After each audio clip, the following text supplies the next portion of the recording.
what's up everyone? Hope you guys had a great Labor Day weekend. I most certainly did.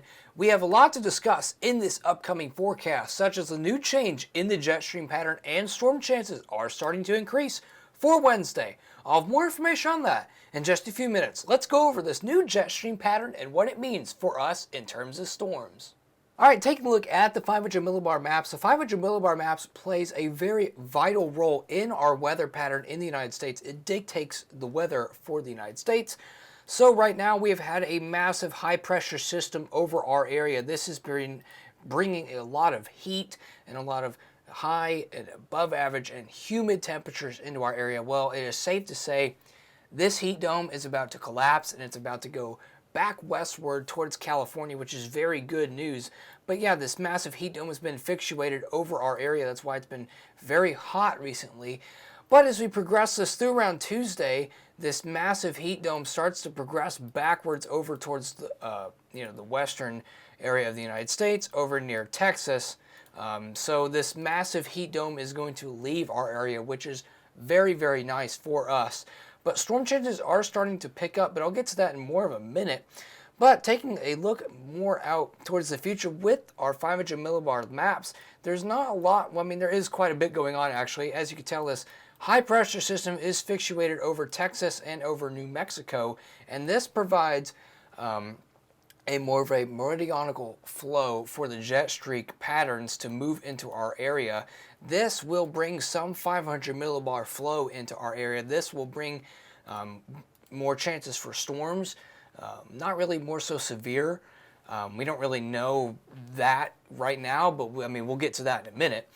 But I'm just trying to say the storm chances are forecast to increase over the latter half of this week from around or late Tuesday afternoon into Friday. So there's going to be more chances of storms.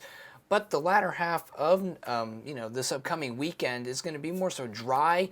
But storm chances are increasing for the latter half of this week. So we will have to see. Let's get into the severe threat and what it means for tomorrow. Taking a closer look at the 500 millibar maps, let's go ahead and progress this out towards Wednesday, which is our next severe weather threat. Let's go ahead and progress it out to Wednesday around 12 p.m. As you can tell, we have a little bit of a short wave in this massive 500 millibar flow. And a short wave is whenever winds get very fast in a certain area. So this is winds 16,000 feet up in the air.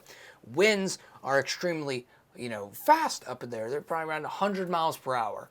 And this is whenever they get really fast and start to converge into a small area.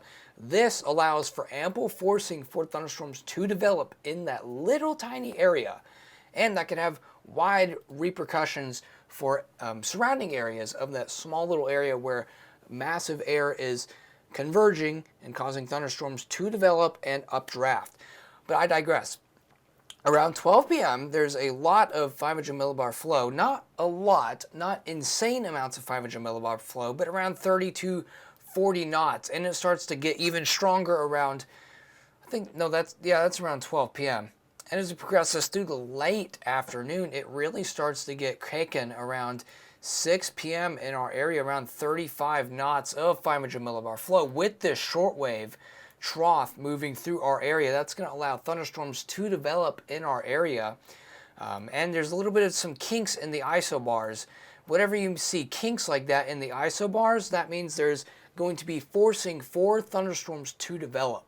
So we have a good chance of some strong storms on Wednesday. Let's go and take a look at the low-level jet and see what it has to say.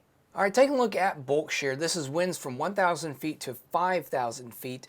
And this shows if it's rotating, if wind is changing with height. If there's wind changing with height, the more bigger threat of tornadoes we have on our hands. But let's go and take a look at the bulk shear levels and see what it has to say. For around Wednesday, around 12 p.m., we have around 30 to 40 knots of bulk shear, which is a moderate amount of shear in our area. Wind changing with height, remember, rotating thunderstorms for the possibility of tornadoes. It looks like it's pretty strong over in the Pennywell region of Kentucky, but it is also pretty moderate over in western Kentucky. We do have a threat for some possibly rotating storms in our area, not trying to hype anything up. And around around 6 p.m. it's pretty high, around 40 knots of bulk shear. And as you can tell with these wind barms, the winds are coming out of the south. That is bringing in ample moisture for these storms to develop. Nice, hot, humid temperatures for these thunderstorms to rise. But yeah, we have around 40 knots of wind shear in our area. That's pretty strong wind shear. And around 8 and 9 p.m. that starts to diminish pretty quick, but the winds are obviously changing a little bit.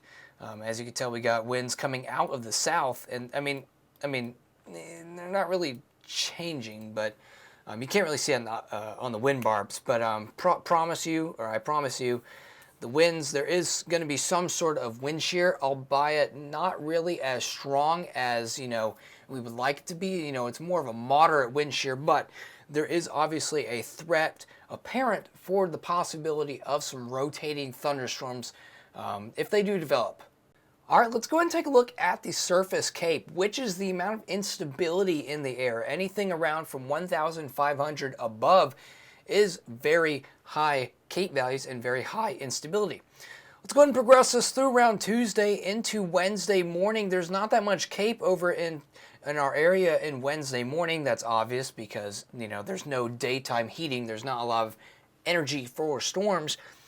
We only have around 1,000 joules per kilogram in our area, but the atmosphere quickly recovers around 12 and around the afternoon, basically. 33,000 joules per kilogram. That is a loaded gun scenario in terms of the amount of instability in the air. So we do not have to worry about instability. That is not a cause for concern, let's put it that way, in terms of our severe weather checkbook. 33,000, 34,000 joules per kilogram. That is more than enough CAPE values in our area for storms, to become severe. That is a lot of instability. And around 7 p.m. on Wednesday, still we have around 35,000 joules per kilogram. That is more than enough ample CAPE in our area. So we have a massive amount of instability. That is, it's ridiculous how much instability we have in our area. So we do not have to worry about the amount of instability in our area. Excuse me. Let's go and take a look at the dew points and the moisture in the air and see what it has to say. All right, taking a look at the dew points, this is the moisture in the air. Anything above around 60 is pretty muggy, but we're not here forecasting a heat wave. We're forecasting the amount of moisture in the air. So as we progress this through around Wednesday, around in the afternoon, around 12 p.m., a very broad area of moisture in our area. That is a lot of moisture, more than enough for thunderstorm development, around 75 dew points. So it's going to be extremely muggy out on Wednesday. It's going to be very hot and very humid. But that also, in terms of it being hot and humid, that's going to have more than enough moisture for storms to develop.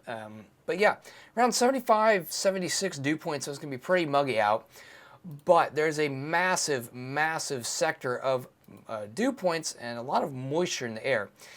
And there's a cold front behind this line. Not really. We don't know if it's a line of storms yet. We'll get to that later. But there's a cold front coming through after these storms come through on Wednesday. So cooler temperatures through the latter half of this week after Wednesday.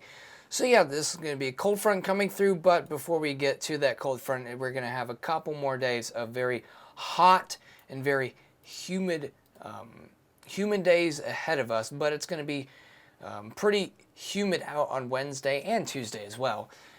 We have more than enough moisture in the air for severe thunderstorms and strong storms to develop. Let us have a look at the Supercell Composite. This obviously shows the possibility of supercells forming within around 25 miles of a point. And around Wednesday, around 12 p.m., we have quite a good amount of possibility for some supercells to fire up in our area. Around 18 on the scale. This scale goes up to a 46. So that's pretty moderate. That's pretty up there for supercellular thunderstorms to possibly develop. I'm not saying these thunderstorms are going to be supercells. Supercells are the kings of thunderstorms. We don't know that yet. We will know that most likely Tuesday into Wednesday morning. I'll have more information on that, and just to I'll upload more videos. But yeah, pretty good supercell composite values for our area. I'm not saying the thunderstorms are going to be super cellular, but there is quite a good indication for the possibility of thunderstorms to, be supercells in our area. So we'll just have to continue to watch this. I'll have more information on this as, this weather event continues to get closer. I'll upload more videos. But yeah, right now it looks like the thunderstorms could be supercellular, and we could have some strong to severe storms on Wednesday. All right, taking a look at the Day 3 outlook from the Storm Prediction Center, we have a large expanse of marginal risk of severe storms within 25 miles of a point. This obviously includes us over in western Kentucky, as I've shown you guys earlier. There is still a little bit of uncertainty on what types these storms are going to be and how severe they're going to get. But obviously, strong storms are apparent on Wednesday. The timing and locations are still to be determined. But I will continue to update you guys on this upcoming threat for severe storms. If you guys enjoyed this weather forecasting video, it would mean a lot if you guys would smash that like button and hit the notification bells and turn on the subscribe button to stay in loop for any weather information. I will see you guys in the next weather forecasting video.